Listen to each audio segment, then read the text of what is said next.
കർത്താവിൻ്റെ അതിപരിശുദ്ധമായ നാമം മഹത്വപ്പെടട്ടെ. അനുഗ്രഹിക്കപ്പെട്ട നല്ല ഈ സമയത്തിൽ ഒരു വിശേഷമായ ദൈവവചന ശുശ്രൂഷയ്ക്കായി കർത്താവ് അവസരം തന്നതിനെ ഓർത്ത് കർത്താവിനെ സ്തുതിക്കുന്നു, സ്തോത്രം ചെയ്യുന്നു. ഇന്ന് നമ്മൾ ധ്യാനിക്കുവാൻ പോകുന്നത് നമ്മുടെ രക്ഷകനായിരിക്കുന്ന കർത്താവായ യേശു ക്രിസ്തു തനിക്ക് പിതാവ് നൽകിയ ശുശ്രൂഷ ഈ ലോകത്തിൽ 3.5 വർഷം കൊണ്ട് തികച്ചിട്ട് പിതാവായ ദൈവത്തിൻ്റെ മുൻ നിശ്ചയപ്രകാരം കാൽവരി ക്രൂശിൽ നമുക്ക് വേണ്ടി പരമയാഗമായി തീരുന്നതിന് മുമ്പ് കാൽവരി ക്രൂശിൽ താൻ അടുത്തു വരുമ്പോൾ പറഞ്ഞ 7 പ്രധാനപ്പെട്ട മൊഴികളെക്കുറിച്ച് നമുക്ക് ധ്യാനിക്കുവാൻ കർത്താവ് കൃപ തന്നിരിക്കുകയാണ്. 7 എന്ന സംഖ്യ വേദപുസ്തകത്തിൽ നമുക്ക് പലയിടങ്ങളിൽ കാണുവാൻ കഴിയും. പ്രത്യേകമായിട്ട് വെളിപ്പാട് പുസ്തകത്തിനകത്ത് 7 എന്ന സംഖ്യയുടെ വലിയ ഒരു നിര തന്നെ നമുക്ക് കാണുവാൻ കഴിയും. 7 എന്നത് വേദപുസ്തക സംഖ്യാശാസ്ത്രമനുസരിച്ച് അതൊരു പൂർണ്ണതയുടെ സംഖ്യയാണ്. അപ്പോൾ 7 മൊഴികൾ നാം ധ്യാനിക്കുമ്പോൾ ആത്മീയമായ പൂർണ്ണ അനുഗ്രഹങ്ങളെ നമുക്ക് പ്രാപിക്കുവാൻ കഴിയുമെന്നതിൽ സംശയമില്ല. ഈ 7 മൊഴികൾ മത്തായി, മാർക്കോസ്, ലൂക്കോസ്, യോഹന്നാൻ എന്നീ സുവിശേഷകന്മാർ എഴുതിയ സുവിശേഷ പുസ്തകത്തിനകത്ത് നമുക്ക് കാണുവാൻ കഴിയും. അതിൽ ഒന്നാമത്തെ മൊഴി എന്ന് പറയുന്നത് ലൂക്കോസ് സുവിശേഷം 23-ാം അധ്യായം അതിൻ്റെ 34-ാമത്തെ വാക്യത്തിൽ നമുക്ക് വായിക്കാം. ആ വാക്യം ഇങ്ങനെ പറയുന്നു: എന്നാൽ യേശു, പിതാവേ, ഇവർ ചെയ്യുന്നത് ഇന്നതെന്ന് അറിയായിക കൊണ്ട് ഇവരോട് ക്ഷമിക്കണമേ എന്ന് പറഞ്ഞു. പിതാവേ, ഇവർ ചെയ്യുന്നത് ഇന്നത് എന്ന് അറിയായിക കൊണ്ട് ഇവരോട് ക്ഷമിക്കണമേ. ഇതൊന്നാമത്തെ മൊഴിയായി നാം എടുക്കുമ്പോൾ ഈ മൊഴി നാം ധ്യാനിക്കുന്ന സമയത്തിൽ ഇതൊരു പ്രാർത്ഥനയാണെന്ന് നമുക്ക് മനസ്സിലാക്കുവാൻ കഴിയും. കർത്താവ് 12 ശിഷ്യന്മാരെ തിരഞ്ഞെടുത്ത് തൻ്റെ ശുശ്രൂഷയ്ക്കായിട്ട് അവരെ തന്നോടുകൂടെ ഇരിക്കുവാനും പോകുവാനും പ്രസംഗിക്കുവാനും രോഗികളെ സൗഖ്യമാക്കുവാനും ഭൂതങ്ങളെ പുറത്താക്കുവാനും ഒക്കെ അധികാരം കൊടുക്കുമ്പോൾ ഒരിക്കൽ ശിഷ്യന്മാർ ചോദിച്ചൊരു ചോദ്യമാണ്: കർത്താവേ, ഞങ്ങളെ പ്രാർത്ഥിക്കുവാൻ പഠിപ്പിക്കണമേ. വേദപുസ്തകം പ്രാർത്ഥനയുടെ പുസ്തകമാണ്. നമ്മുടെ ദൈവത്തിന് മനോഹരമായ ഒരു പേരുണ്ട്. അവൻ പ്രാർത്ഥനയ്ക്ക് ഉത്തരം തരുന്ന ദൈവമാണ്. അതുകൊണ്ടാണ് പ്രാർത്ഥനയ്ക്ക് ഉത്തരം നൽകുന്ന ദൈവമാകയാൽ സകല ജാതികളും അവൻ്റെ അടുക്കൽ വരും എന്ന് തിരുവെഴുത്ത് പറയുന്നത്. കർത്താവും ഇതിനെ ഉറപ്പിച്ചു പറഞ്ഞിട്ടുണ്ട്: എൻ്റെ പിതാവിൻ്റെ ആലയം പ്രാർത്ഥനാലയം എന്ന് വിളിക്കപ്പെടും എന്ന് കർത്താവ് പറഞ്ഞിരിക്കുകയാണ്. അതുപോലെ തന്നെ ഇവിടെ നമുക്ക് ഒന്നാമത്തെ മൊഴി അതൊരു പ്രാർത്ഥനയുടെ ശബ്ദമായിട്ട് നമുക്ക് കാണുവാൻ കഴിയും. ശിഷ്യന്മാർ യേശുവിനോട് പ്രാർത്ഥിക്കുവാൻ പഠിപ്പിക്കുവാൻ പറയുന്ന സമയത്തിൽ കർത്താവ് ഒന്നാമതായിട്ട് ആ പ്രാർത്ഥന തുടങ്ങുന്ന വാക്ക് നമുക്ക് ഓർക്കാം: സ്വർഗസ്ഥനായ എൻ്റെ പിതാവേ എന്ന വാക്യത്തിലാണ് ആ പ്രാർത്ഥന ആരംഭിക്കുന്നത്. ഇവിടെയും കാൽവരി ക്രൂശിലെ ഒന്നാമത്തെ മൊഴി ആരംഭിക്കുന്നത് പിതാവേ എന്ന് പറഞ്ഞുള്ള ഒരു വിളിയോട് കൂടെയാണ്. പിതാവേ, ഇവർ ചെയ്യുന്നത് ഇന്നത് എന്ന് അറിയാത്തത് കൊണ്ട് ഇവരോട് ക്ഷമിക്കണമേ.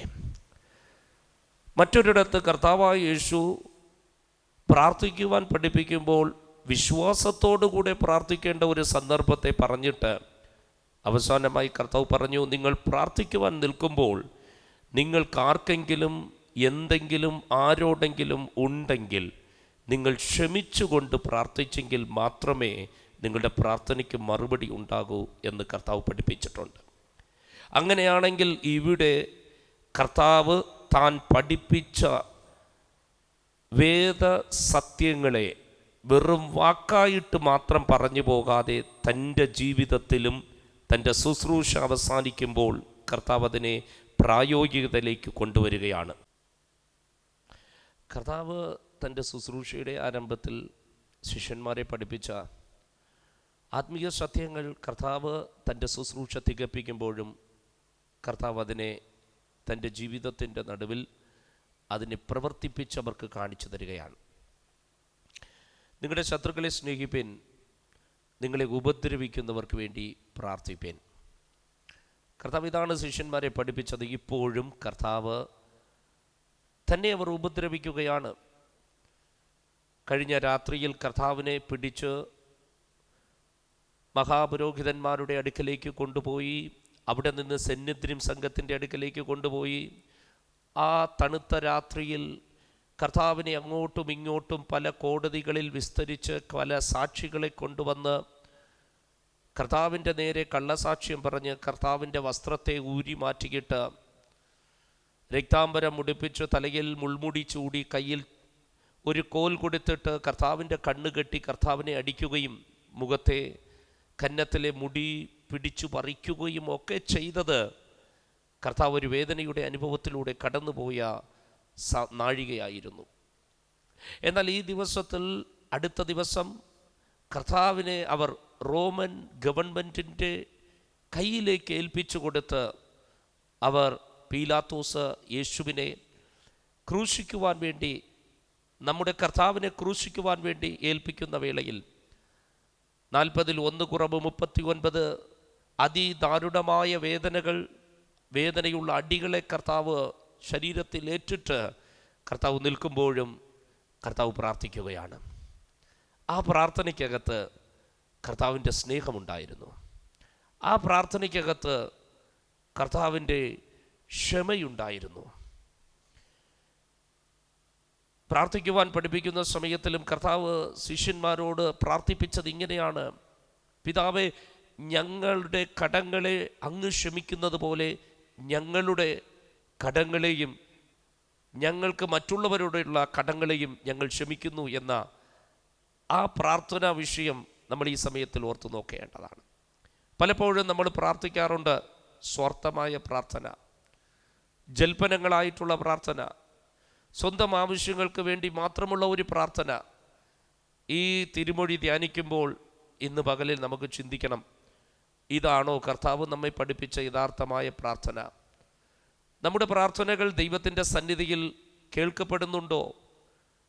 ദൈവസന്നിധിയിൽ നമ്മുടെ പ്രാർത്ഥനകൾ കേൾക്കപ്പെടണമെങ്കിൽ കർത്താവ് കാണിച്ചു തന്നതും കർത്താവ് പ്രാർത്ഥിച്ചതുമായിട്ടുള്ള പ്രാർത്ഥന പോലെ നമ്മുടെ പ്രാർത്ഥന മാറണം. ആ പ്രാർത്ഥനയ്ക്കകത്ത് ക്ഷമിക്കുവാനുള്ള ഒരു ശക്തിയുണ്ടായിരിക്കണം. ആ പ്രാർത്ഥനയ്ക്കകത്ത് നമുക്ക് സ്നേഹിക്കുവാനുള്ള ഒരു ദൈവത്തിൻ്റെ കൃപ ഉണ്ടായിരിക്കണമെന്ന് ഈ സമയത്തിൽ നമ്മൾ ഓർക്കണം. മറ്റൊരു ഭാഗത്തിൽ നാം വേദപുസ്തകത്തിനകത്ത് നോക്കുമ്പോൾ മത്തായി സുവിശേഷം 18-ാം അധ്യായത്തിൽ സ്വർഗരാജ്യത്തെക്കുറിച്ച് കർത്താവ് ഒരു ഉപമ പറയുകയാണ്. അവിടെ ഒരു രാജാവ് തൻ്റെ കണക്ക് നോക്കിക്കൊണ്ടിരിക്കുമ്പോൾ ഒരു മനുഷ്യൻ 10,000 താലന്ത് കടംപെട്ടിരിക്കുന്ന ഒരു മനുഷ്യനെ കണ്ടു. അവൻ അതിനകത്ത് കുറേ കള്ളത്തനം കാണിച്ചതാണ്. രാജാവ് കണ്ടുപിടിച്ചപ്പോൾ അവനോട് പറഞ്ഞു, നിന്റെ കടം വേഗത്തിൽ വീട്ടി തീർക്കുക. 10,000 താലന്ത് എന്ന് പറയുന്നത് ഒരു വലിയ തുകയാണ്. അവൻ്റെ ആയുസ് നാളിൽ അവനും അവൻ്റെ കുടുംബവും അധ്വാനിച്ചെങ്കിൽ പോലും അങ്ങനെയുള്ള ഒരു കടം വീട്ടി തീർക്കുവാൻ കഴിയില്ല. എന്നാലും അവൻ പറയുന്നു, രാജാവേ, യജമാനനെ, എന്നെ വിട്ടയക്കണമേ, എങ്ങനെയെങ്കിലും ഞാൻ കടത്തെ വീട്ടി തീർക്കാമെന്ന് അവിടെ അപേക്ഷിക്കുകയാണ്. ഇവിടെ എഴുതിയിരിക്കുന്നത് ഇങ്ങനെയാണ്: ആ രാജാവിന് അവനോട് മനസ്സലിവ് തോന്നി, അവൻ്റെ കടം ഇളവ് ചെയ്തു കൊടുത്ത് അവനെ വിട്ടയച്ചു. എന്ന് പറഞ്ഞാൽ രാജാവ് അവനോട് ക്ഷമിച്ചു എന്ന ഒരു പദം നമുക്കവിടെ കാണുവാൻ കഴിയുന്നു. എന്നാൽ ആ ക്ഷമിക്കപ്പെട്ട വ്യക്തി മുന്നോട്ട് കടന്നു പോകുമ്പോൾ അവൻ വഴിയിൽ വെച്ച് തനിക്ക് 100 വെള്ളിക്കാശ് കൊടുക്കുവാനുള്ള ഒരു മനുഷ്യനെ കാണുകയാണ്. ആ 100 വെള്ളിക്കാശ് കൊടുക്കുവാനുള്ള മനുഷ്യനെ കണ്ടപ്പോൾ അവൻ്റെ കഴുത്തിന് പിടിച്ചിട്ട്, എൻ്റെ കാശ് വച്ചേച്ച് നീ പോവുക എന്നവൻ പറയുകയാണ്. ഇത് കാണുന്ന മറ്റു കൂട്ടുദാസന്മാർ ഈ വിവരം രാജാവിനോട് അറിയിക്കുന്നു. രാജാവിനോട് അറിയിക്കുമ്പോൾ ഇവനെ തിരികെ രാജാവിൻ്റെ അടുക്കലേക്ക് വിളിച്ചിട്ട്, ഞാൻ 10,000 താലന്തുള്ള വലിയ ഒരു തുക നിനക്ക് ഞാൻ ക്ഷമിച്ചു തന്നു, പക്ഷേ 100 വെള്ളിക്കാശ് ഒരല്പത്തുക നിനക്ക് തരുവാനുള്ള ആ മനുഷ്യനോട് നീ ഈ ക്രൂരത ചെയ്തുവല്ലോ എന്ന് ആ രാജാവ് ചോദിക്കുകയും അവനെ ഒരു ശിക്ഷാവിധിയിലേക്ക് അയക്കുകയും ചെയ്യുകയാണ്. അവിടെ കർത്താവ് പറഞ്ഞത് ഇങ്ങനെയാണ്: നിങ്ങൾ മറ്റുള്ളവരോട് ക്ഷമിക്കാതിരുന്നാൽ നിങ്ങളുടെ കാര്യത്തിലും ദൈവത്തിൽ നിന്നുള്ള ക്ഷമ നമുക്ക് ലഭിക്കുകയില്ല. അതുകൊണ്ട് ക്രൂശിലെ ഒന്നാമത്തെ തിരുവെഴുത്ത് നമ്മളെ പ്രാർത്ഥിക്കുവാൻ പഠിപ്പിക്കുമ്പോൾ എങ്ങനെ പ്രാർത്ഥിക്കണമെന്ന് നമുക്ക് കർത്താവ് മാതൃകയായി കാണിച്ചു തരികയാണ്. നമ്മുടെ പ്രാർത്ഥനയ്ക്കകത്ത് സ്നേഹമുണ്ടാകട്ടെ, നമ്മുടെ ശത്രുക്കളെ സ്നേഹിക്കുന്ന ഒരു അനുഭവം ഉണ്ടായിരിക്കട്ടെ, ക്ഷമിച്ചുകൊണ്ട് പ്രാർത്ഥിക്കാം. ഇന്നത്തെ ലോകത്തിൽ ഒരുപക്ഷെ അനേകർ ചിന്തിക്കാം, സ്വാർത്ഥത നിറഞ്ഞ വേഗത്തിൽ ഓടിക്കൊണ്ടിരിക്കുന്ന ടെക്നോളജിക്കൽ അല്ലെങ്കിൽ വേഗത്തിൽ ഓടിക്കൊണ്ടിരിക്കുന്ന കമ്പ്യൂട്ടറൈസ്ഡ് വേൾഡിൽ ക്ഷമിക്കുവാനോ സ്നേഹിക്കുവാനോ പ്രാർത്ഥിക്കുവാനോ കഴിയാതെ ഏതെങ്കിലും വഴിയിലൂടെ ജയം നേടുവാൻ വേണ്ടി മനുഷ്യൻ കുതിച്ചോടിക്കൊണ്ടിരിക്കുമ്പോൾ ഇന്ന് കർത്താവ് നമ്മളെ പഠിപ്പിക്കുന്നു, പ്രാർത്ഥിച്ചാൽ ദൈവത്തിൽ നിന്ന് ഉത്തരം കിട്ടും. ദൈവം നമ്മളെ ഉയർത്തുവാനിടയാകും. പ്രാർത്ഥിക്കുമ്പോൾ വെറുതെ പ്രാർത്ഥിക്കാതെ സ്നേഹത്തോടെയും ക്ഷമയോടുകൂടെയും നമുക്ക് ഒരുമിച്ച് പ്രാർത്ഥിച്ച് ദൈവത്തിൽ നിന്ന് അനേകം വിടുതലുകൾ പ്രാപിക്കുവാൻ കർത്താവ് നമുക്ക് കൃപ നൽകുമാറാകട്ടെ. ഈ തിരുവെഴുത്ത് നിങ്ങൾക്ക് അനുഗ്രഹമായിരിക്കുന്നു എന്ന് ഞാൻ വിശ്വസിക്കുന്നു. കർത്താവ് നിങ്ങളെ ധാരാളമായി അനുഗ്രഹിക്കുമാറാകട്ടെ. സ്തോത്രം. നമുക്ക് നമ്മുടെ കണ്ണുകൾ അടച്ചൊരു നിമിഷം ദൈവസന്നിധിയിൽ പ്രാർത്ഥിക്കാം. പ്രിയ പിതാവേ, അങ്ങയുടെ പുത്രനായ യേശു ക്രിസ്തുവിൻ്റെ നാമത്തിൽ ഞങ്ങളെ തിരുരക്തത്താൽ വിലയ്ക്ക് വാങ്ങി വീണ്ടെടുത്ത് രക്ഷിച്ച് നിത്യതയിലേക്ക് ഞങ്ങളെ ഒരുക്കിക്കൊണ്ടിരിക്കുന്ന അങ്ങയുടെ നല്ല കൃപയ്ക്കായി സ്തോത്രം. അങ്ങ് ഞങ്ങളെ പ്രാർത്ഥിക്കുവാൻ പഠിപ്പിച്ചുവല്ലോ കർത്താവേ. അങ്ങയെ ഉപദ്രവിക്കുന്നവരെ സ്നേഹിച്ചു. ഞങ്ങളെ ഉപദ്രവിക്കുന്നവർക്ക് വേണ്ടി ഞങ്ങൾ പ്രാർത്ഥിക്കുവാൻ ഞങ്ങൾക്ക് കൃപ തരണം. അങ്ങയുടെ ശത്രുക്കളെ സ്നേഹിച്ചു. ഞങ്ങളുടെ ശത്രുക്കളെയും ഞങ്ങൾക്ക് സ്നേഹിക്കുവാൻ അങ്ങയുടെ കൃപ തരണമേ കർത്താവേ. അങ്ങ് അവർക്ക് വേണ്ടി പ്രാർത്ഥിച്ചു എങ്കിൽ ഞങ്ങളും അങ്ങനെ തന്നെ പ്രാർത്ഥിക്കുവാൻ ഞങ്ങൾക്ക് കൃപ തരണമേ എന്ന് ഞങ്ങൾ പ്രാർത്ഥിക്കുന്നു. അങ്ങനെ അങ്ങയുടെ ആത്മീയമായ ഭൗതികമായ വാഗ്ദത്തങ്ങളെ ഞങ്ങൾ പ്രാപിച്ചെടുക്കുവാൻ കർത്താവ് ഞങ്ങൾക്ക് തരുന്ന നല്ല അവസരങ്ങൾക്കായി സ്തോത്രം. യേശുവിൻ നാമത്തിൽ ആമേൻ, ആമേൻ, ആമേൻ.